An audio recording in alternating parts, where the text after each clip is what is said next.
विधायक फारूक शाह धुलिया शहर में विकास कार्यों का रिकॉर्ड। विधायक फारूक शाह ने 4 करोड़ की निधि में खेल मैदान और मिनी मनोरंजन पार्क का उद्घाटन किया। विधायक फारूक शाह ने धुले नगर पालिका क्षेत्र में बुनियादी सुविधाओं की विकास योजना के तहत सर्वेक्षण संख्या 436 पर खेल के मैदान और मिनी मनोरंजन पार्क का उद्घाटन किया। विधायक डॉक्टर फारूक शाह के हाथों पहली बार धुले शहर में मनोरंजन पार्क के लिए धन उपलब्ध कराया गया है। धुले शहर में मनोरंजन के लिए एक भी उद्यान नहीं होने के कारण महिलाओं और बच्चों को घूमने के लिए कोई जगह नहीं थी, लेकिन विधायक फारूक शाह के विशेष प्रयासों से ये विकास कार्य किए जा रहे हैं। इसलिए विधायक फारूक शाह की तारीफ हो रही है। मनोरंजन पार्क और खेल के मैदान के लिए सरकार शाह ने धनराशि प्रदान की और आज इसका उद्घाटन किया गया। आज प्रभाग क्रमांक 19 येथे एका मिनी अम्युजमेंट पार्कचा लोकार्पण माझ्या हस्ते करण्यात आलेला आहे।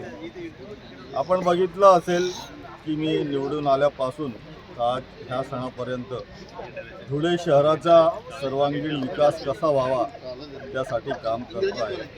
मी कुठलाही पक्षपात किंवा कुठलाही जातीभेद न करता सर्वांना सोबत घेऊन, सर्व घटकांना सोबत घेऊन आणि शहराचा विकास कसा व्हावा त्यासाठी काम करतो आहे। मी प्रत्येक क्षेत्रात कामं केले। आता आमच्या जे महिला जिल्हाध्यक्ष आहेत दीपा मॅडम यांनी पण आपल्या भाषणात सांगितलं की आम्ही वैद्यकीय क्षेत्रामध्ये तसेच रस्ते केले, गटारी केले।